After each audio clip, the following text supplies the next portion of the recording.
Greetings, Deathlord. It is I, Mr. Onyxus, bringing you an Unholy Death Knight Rider of the Apocalypse raiding guide produced over the course of 10 hours worth of RaidBot's custom APL testing. Yes, I am aware that the Sand Lane edgelords have quickly begun to claim many top log spots following the most recent bug fixes, and yes, I will be releasing that guide soon as well.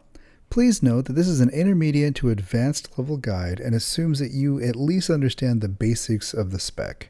If you'd like to sim using this APL, the custom APL can be found in my Discord along with instructions on how to run it. The APL applies every optimization we'll discuss in this guide and sits a bit higher on damage than a default APL. Starting off, there are principally two primary rider builds I'd recommend for use across most all bosses. They are shown here. If you are the proud owner of a voracious heart of Ulatek, this will likely drive your sim to favor dropping Blightburst for Ghoulish Frenzy for a small but non-negligible gain. If you're not running Blightburst, you will need to manually press Outbreak as close to 0 seconds of disease duration as possible at a higher priority than any other button press mentioned in this guide, noting that early refreshes will nickel and dime your overall.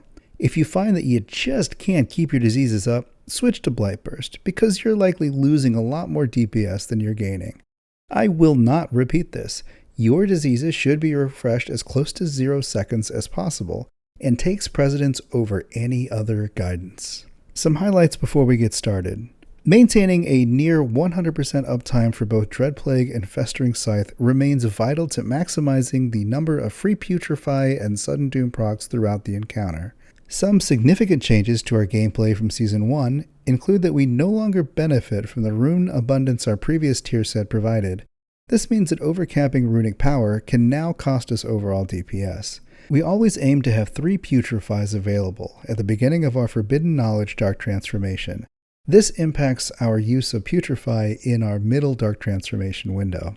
Upon summoning 3 Mages of the Dead, they are instantly sacrificed to summon a tier set buffed Lord of the Dead. Additionally, our Lord of the Dead overlap with our Commander buff becomes slightly more important than dumping runic power into Death Coil, though by the end of the Forbidden Knowledge window, all generated runic power must be used. Stay in melee. Melee does more damage now, and you're a melee class.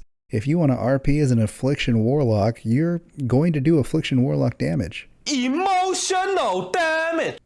Start off by applying your Dread and Virulent Plague via Outbreak. Now go ahead and get your Festering Strike, Festering Scythe rolling, then cast Army of the Dead, Potion, Racial, and Trinket. Ideally macro together, though I do generally recommend deliberate potion presses. Approximately 1 global after, press Dark Transformation. Yes, you can macro DT to Army if you'd rather not try to master this technique. Yes, it will cost you some DPS. No, it's not very much. You are now in your Forbidden Knowledge Dark Transformation and Commander of the Dead window. Send all charges of Putrefy at highest priority.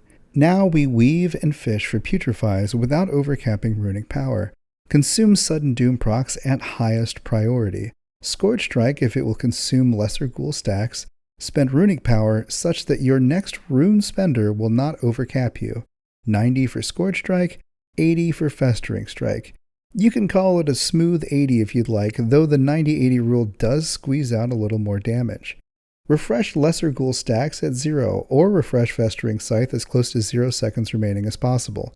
Avoid unnecessarily double pressing Festering Strike if it would refresh your Festering Scythe buff unnecessarily early. As a caveat, anytime you're planning to press Soul Reaper, ensure you have at least 3 stacks at the time of the press. If this is too hard for you, you can choose to maintain 3 stacks or greater for the entire fight, though it will cost you overall DPS. For the rest of the DT window, press Putrefy on cooldown at highest priority, even above Sudden Doom procs. Recall that you begin the fight with 0 mages. Pressing Army and DT each spawn a mages, and so your first Putrefy is guaranteed to spawn a Lord of the Dead. We know that Lord of the Dead has a duration of 15 seconds, and because your Dreadplague has a chance to proc additional Putrefys, you're likely to continue to summon additional Lords of the Dead within this window. Because your Soul Reaper is 8 seconds in duration, this places the most optimal time to press Soul Reaper at 7 seconds following your first Putrefy. This guarantees Soul Reaper is active when you have the highest number of lords active as possible. If this is too hard for you, you can watch the combat timer and press Soul Reaper around 11 seconds if your opener began on pull. This is unique to the on-pull army and is not repeated through the fight since your mages and lords of the dead will be of various quantities at various times.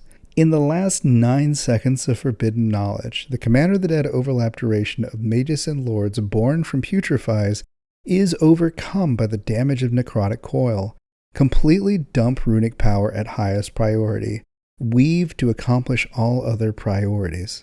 Congratulations, you are now in the in-between, the land outside of Dark Transformation and Forbidden Knowledge where you enjoy doing tank damage as you wait for your next big moment. This phase is actually pretty straightforward.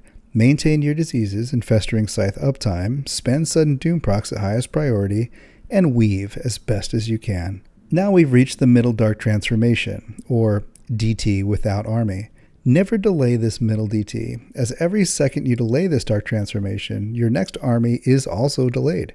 Because our Magus and Lord pool are already in rotation, and we're intentionally going to start stocking Putrefys after our initial dump here, there's little value to try to game this Soul Reaper. So we immediately press Soul Reaper unless we're in Execute and Soul Reaper is already active on the target. If in Execute, we would defer the Soul Reaper and press it immediately as the currently active Soul Reaper falls off. Now we press Putrefy once. We're actually not going to press Putrefy again in this middle Dark Transformation. This is to guarantee we'll have 3 charges for army. This showed a meaningful increase to overall DPS in Sims. DPS decreased when a second Putrefy cast was pressed regardless of how close it was to the first one. There is no meaningful gain to waiting for Putrefy to gain a second charge.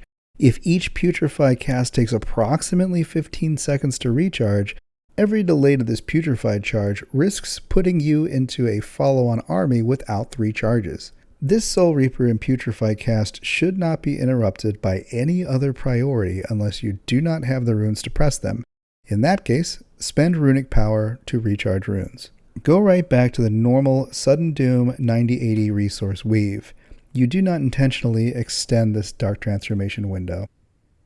As we approach army, if your Festering Scythe buff will have less than roughly 12 seconds remaining, refresh it immediately before army. If it has more than that, you need not intentionally refresh it. Army, Trinket, Potion, Racial. Dark Transformation approximately 1 global afterward and dump all charges of Putrefy. Because our minions are already rolling, our damage is more likely to be front-loaded in these later army windows. Press Soul Reaper. Similarly as before, these Putrefy and Soul Reaper casts should not be interrupted by any higher priority. From this point, play the rest of your DT Forbidden Knowledge window, as previously discussed. Of note for Execute, below 35%, press Soul Reaper on cooldown with the following caveat. Within 3 seconds of Soul Reaper, do not Scourge Strike if it would lower your lesser ghoul stacks to below 3. If you are below 3, Festering Strike. Otherwise, dump some runic power, or normal weave if you're above 3 stacks. Point being, don't press Soul Reaper without 3 stacks. Though, this is how you min-max it according to Sims. You might think, man, Oni, this is all a bit more complicated than what we did last season. Yeah, this is pretty min-maxy. There are other guides out there if you want some simpler guidance, but now that I've gained power over the robots, this is as in alignment with maximum build performance as I can provide you.